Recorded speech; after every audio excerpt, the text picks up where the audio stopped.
আসসালামু আলাইকুম রহমতুল্লাহ। আমি আছি আলমগীর ইসলাম ফিজিক্স পাঠশালা থেকে। আজকে আমরা দেখব অনার্স তৃতীয় বর্ষের জন্য কোয়ান্টাম বলবিদ্যার চিরায়ত বলবিদ্যা ভার্সেস কোয়ান্টাম বলবিদ্যা, অর্থাৎ এই দুটোর মূল বেসিক পার্থক্যগুলো খুব সুন্দরভাবে বোঝানোর চেষ্টা করি। ইনশাআল্লাহ আপনার সাথে থাকেন, সঙ্গে থাকেন।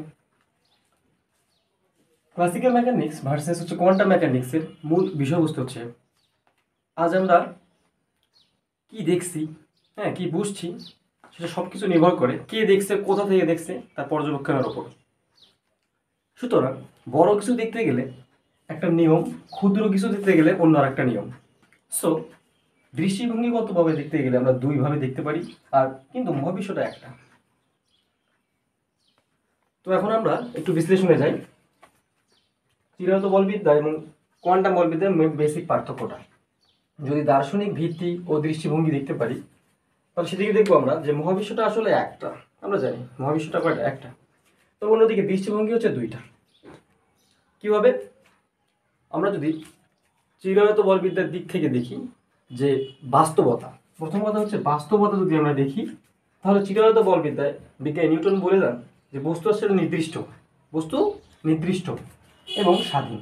বস্তু হচ্ছে নির্দিষ্ট এবং স্বাধীন, ঠিক আছে। অন্যদিকে কোয়ান্টাম বলবিদ্যায় বলে অন্য কথা, সেটা হচ্ছে বস্তুর বাস্তবতা নির্ভর করবে তার পর্যবেক্ষণের উপর। বস্তুর বাস্তবতা নির্ভর করবে পর্যবেক্ষণের উপর। পর্যবেক্ষণ যদি ঠিক না হয়, বস্তুর বাস্তবতা নির্ভরশীল হয়, ঠিক আছে। এরপর আমরা দেখব দৃশ্যপট। আসলে কোন একটা বস্তু কেমন আলোচনা হবে, কেমন কথা হবে, তার দৃশ্যপট কেমন হবে। তো বস্তু আছে, চিরায়ত বলবিদ্যায় বলা হচ্ছে, নিউটন বলেন যে বস্তু আছে, গতিও আছে, সূত্রে সব কিছু নির্দিষ্ট বা ডিফাইন করা যায়, সূত্রের দ্বারা ডিফাইন করা যায়।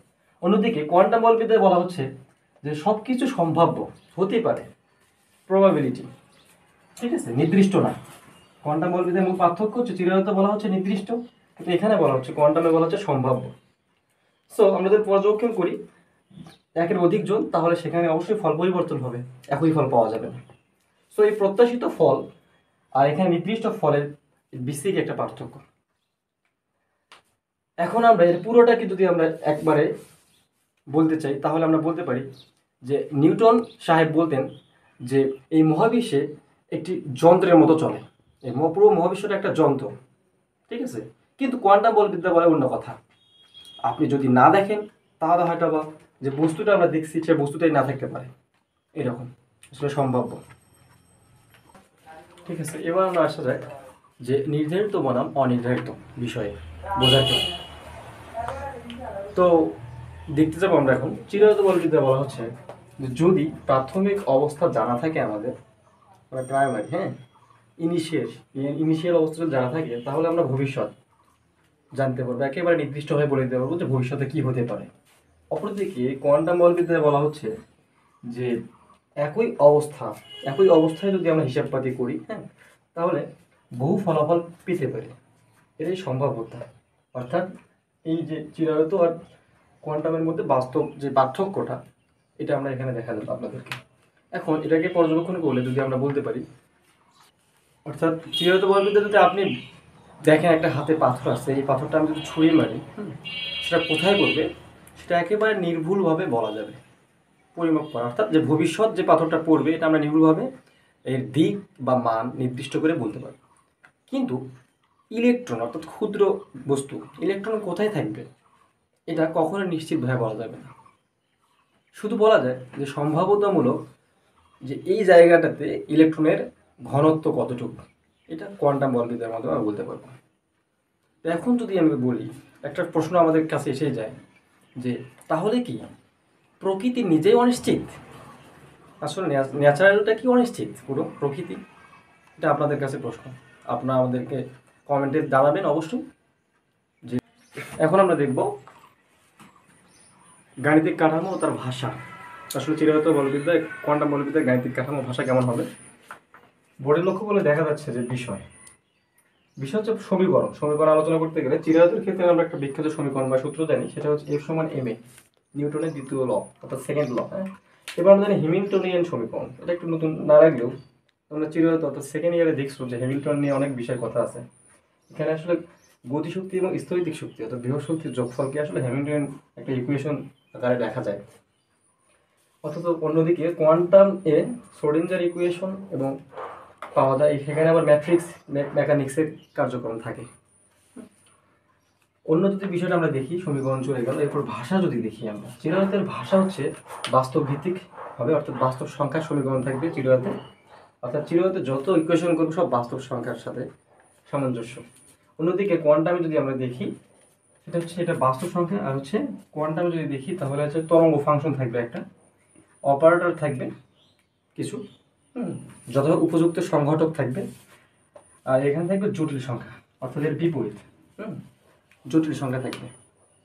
সো এখন যদি পুরোটাকে আমরা বিশ্লেষণ করি তাহলে আমরা বলতে পারবো যে চিরায়ত বলবিদ্যার সমীকরণগুলো বাস্তব জগতের একটা সরাসরি কম্বিনেশন, অর্থাৎ প্রতিফলন।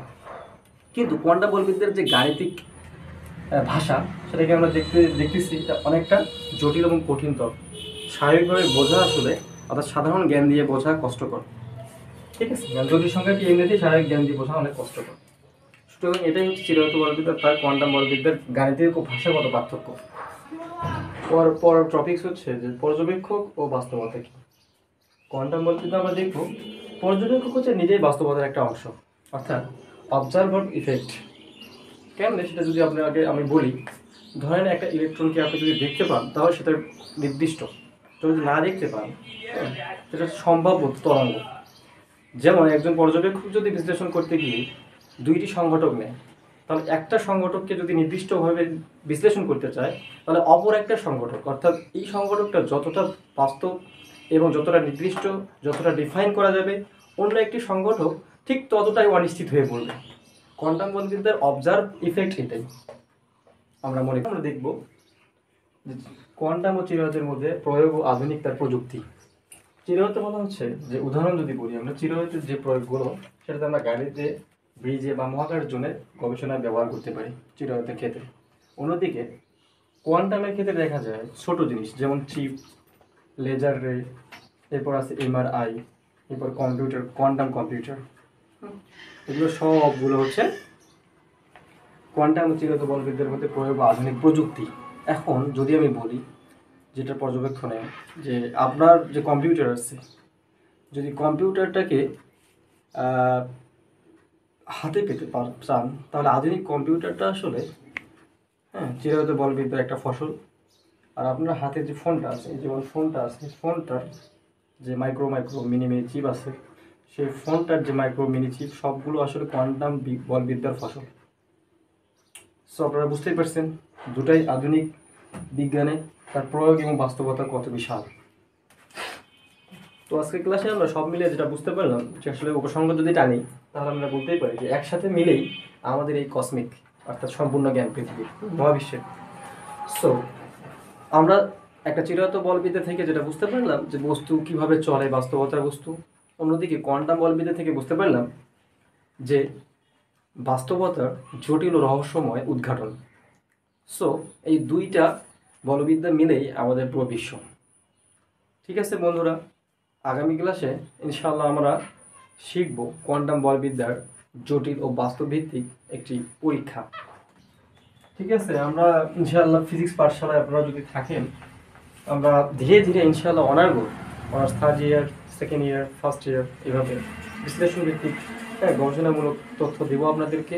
আপনারা যদি হেল্পফুল হন অবশ্যই আমাদের কমেন্ট বক্সে কমেন্ট করবেন, এবং একটা লাইকের আমরা তো অবশ্যই প্রাপ্তি রাখি।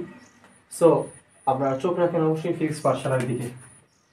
ধন্যবাদ সবাইকে, ভালো থাকবেন, সুস্থ থাকবেন। আজকে বলো এই পর্যন্তই। আল্লাহ।